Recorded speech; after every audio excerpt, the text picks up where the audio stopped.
বিশেষ আয়োজন স্বপ্নের পদ্মা সেতু।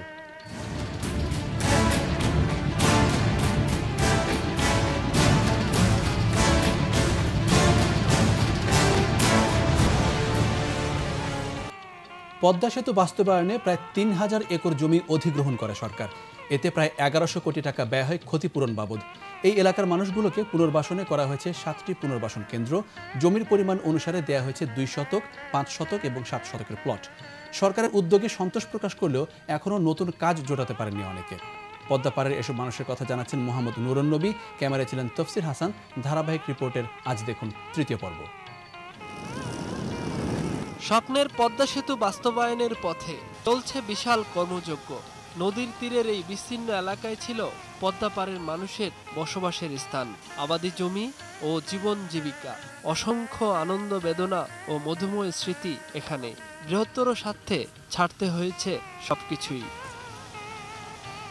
সেতুর জন্য মাদারীপুরের শিবচর, শরীয়তপুরের জাজিরা এবং মুন্সিগঞ্জের মাওয়ায় অধিগ্রহণ করা হয়েছে প্রায় ৩,০০০ একর জমি। আর ভিটেমাটিহীনদের জন্য করা হয়েছে ৭টি পুনর্বাসন কেন্দ্র। না, এখন তো কোনো সমস্যা নাই ইনশাআল্লাহ। প্রধানমন্ত্রী আমরা তার কাছে অনেক ঋণী। সে আমাদের জন্য করছে, যা করছে অনেক কিছু করছে। পুনর্বাসনের যে কাগজপত্র দেব করে কইছে অন্তি দেয় না। অধিগ্রহণে সরকার নির্ধারিত মূল্য পরিশোধের পর পুনর্বাসনের জন্য এনজিওর মাধ্যমে অর্থ দেয় সেতু কর্তৃপক্ষ। যারা ল্যান্ডলেস পিপল তাদের তালিকা দিয়েছি, তাদের জন্য ২.৫%, ৫% এবং ৫.৫% করে জায়গা জমি দেওয়া হয়েছে। ১৪,২০০ টাকার শতাংশ দিছে, আর কইছে এটা এনজিওতে দিবে ডবল, এনজিও অফিসারে নিয়ে। তবে অধিগ্রহণ করা জমির তালিকায় নাম থাকার পরও পুনর্বাসন প্লট পাননি এমনও অভিযোগ আছে। যাদের অন্যখানে জমি আছে, বাড়ি আছে, তাদের প্লট দেওয়া হবে না। তো তারাই আগে পাইছে প্লট, অনেকেই পাইয়ে গেছে, কিন্তু জাগো প্লট নাই, জমি নাই, ভূমিহীন তারা পায় নাই। প্রসেস ঘুরিতেছে, আজকে দিবে কালকে দিবে, নীতিমালা চেঞ্জ হবে, এরপরে আমাদের বছর পার হয়ে গেছে। তবে এই অভিযোগগুলোর সাথে একমত নন পুনর্বাসনের দায়িত্বে থাকা কর্মকর্তা। ঢাকার বরাদ্দ কমিটি যখন বাছাই সন্তুষ্ট হয়, তারা অনুমোদন দিলে সেটাই হলে প্লট বরাদ্দ হয়।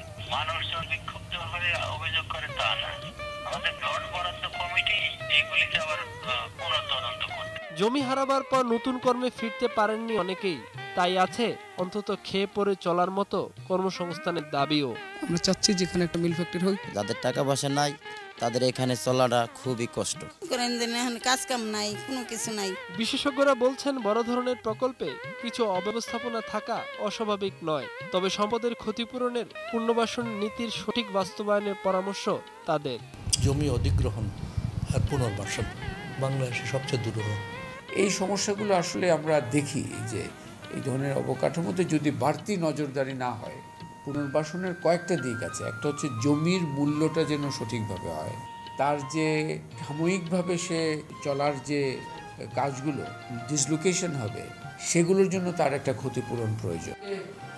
মোহাম্মদ নুরুন নবী, ২১ টেলিভিশন, ঢাকা।